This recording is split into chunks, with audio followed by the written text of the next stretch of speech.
Hello, I'm Dr. Franita Ware. I'm here to continue our summer book club with warm demander teachers as our topic for our book study. And I want to ask you, so what are you doing for your radical self-care?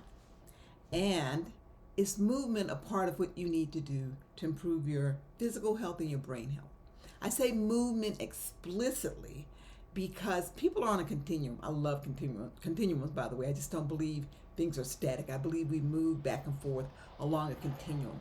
And so I like to say movement instead of exercise because for some people, just getting up off the sofa, and I was that person, let me be clear with you, just getting up off the sofa between whatever you're watching on television or whatever you're working on, and just getting up and moving during the day is a great start. And for others people, it is maybe you want to challenge yourself for a new personal best on some type of exercise you already do, or maybe you want to add a new activity, you want to try something new.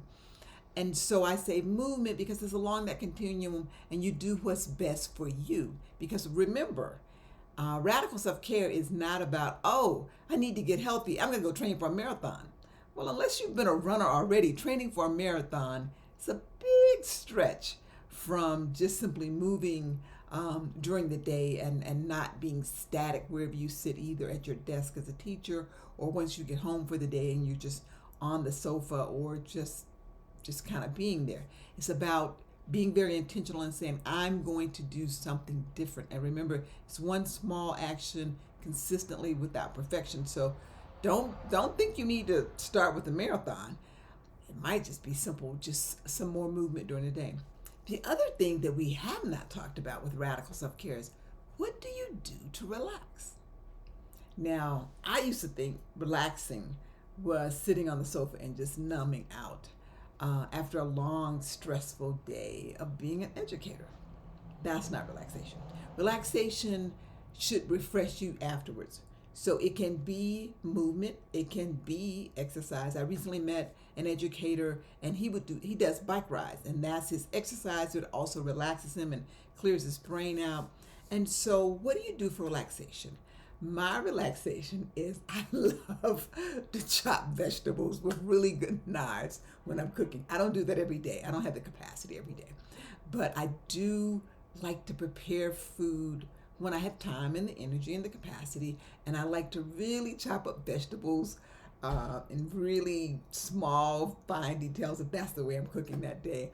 So I like the preparation of cooking. I like the cooking, but I really like the preparation of all the vegetables and things that will go in whatever dish I'm creating. So that relaxes me because I always feel energized. So notice what you do for relaxation and does it energize you afterwards. And so it can be movement. It can be playing with the pet. It can be playing with your family. It can be going for a walk. It can be a variety of things. But as long as you feel refreshed afterwards, that's relaxation. So I want you to now add to your radical self-care arsenal, what do you do for relaxation? So now we're starting with chapter 5, and it is really my favorite part of what warm demander teachers do. So we've been building the culture, we've been building relationships, we've been building beliefs in students in the cultural humility and the cultural racial identity work. And now it's about how do we instruct students that we believe are brilliant and that we believe are capable, and we teach them to demonstrate that they're brilliant and capable, because they may not believe that. You know, a lot of students come to us and they've been receiving so many messages about their lack of capacity or lack of stamina to learn, and you're the one who says, oh no, that's all wrong. Let me help you see just how beautiful and brilliant you are. And so becoming a warm demander teacher is definitely a journey, and I've given you the different steps along the way, starting with, of course, with the radical self-care. And so in the process, the warm demander teacher creates a classroom culture where it's an inclusive. Students understand how to disagree with each other. They understand how to be like in nature and work together, and understand that conflicts are natural, but they understand how to work through conflicts. They understand how to listen to each other.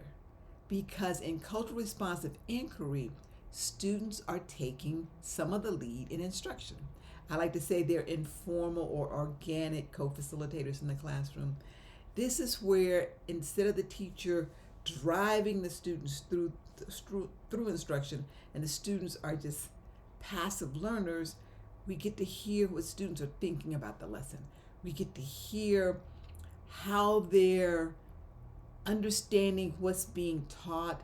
We get to hear them talk about the lesson and ask questions of their peers, their fellow students, and ask questions of the teachers. And so the conversation is moving not just teacher to student, but it's also student to student and student to teacher. And so just think about rich conversations you've had with people.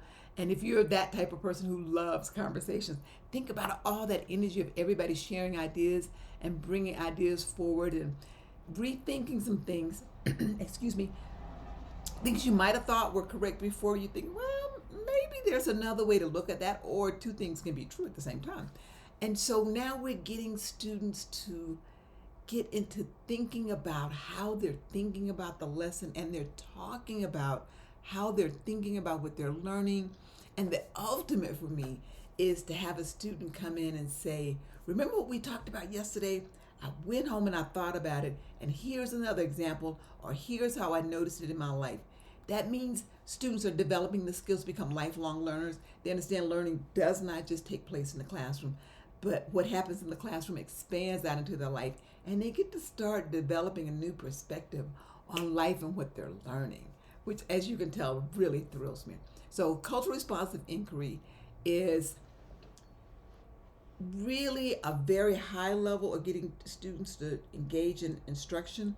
It is not just that drag the students through the lesson.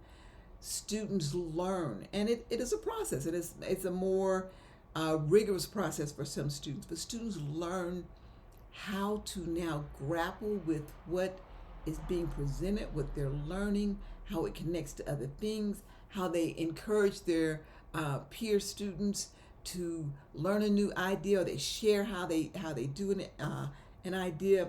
One of my favorite ways of thinking about this is I observed a teacher doing a math lesson one time, and he was intentionally working on having students talk about what they were learning out loud, or walking through the process of the equation out loud, so that the other students could feel more comfortable with speaking in class, and the teacher could hear where they were making a mistake, and everyone could hear it too, and it was a safe place to say out loud, this is how I'm thinking about it, this is how I did the equation. And the teacher could say, I understand your thinking, and that's a great answer, but here's how I want you to think about tweaking that a little bit, and then that'll get you to the correct answer.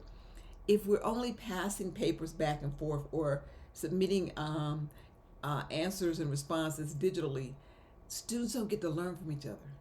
But in a classroom where culturally responsive inquiry is one of the main methods of modalities of instruction, students learn from each other about listening to each other. And they get to encourage each other, and they get excited for when other students are growing and learning. And it's also a safe place to say out loud what they're thinking, whether it's correct or not. And so I love cultural responsive inquiry. It is really a very rich way of engaging our students. Your beliefs about students has to grow. If you don't believe students are capable of being engaged in lessons that way, the woman demander teacher allows themselves to grow in their beliefs about students and grow in their methods of instruction, so they can bring students to that level of intellectual engagement because they understand the importance of it. So we've talked about movement today. We've talked about relaxation. We've talked about Chapter 5, Cultural Responsive Inquiry. And so we have just one more book club coming up where I'll talk about the last chapter. You know that you can contact me through my website if you have any questions or you want to know more about the work that I do. I hope you've been here for all the sessions. If not, go back and check the previous sessions out. I'm so excited to share this work with you, and I hope you're learning a lot. Thank you.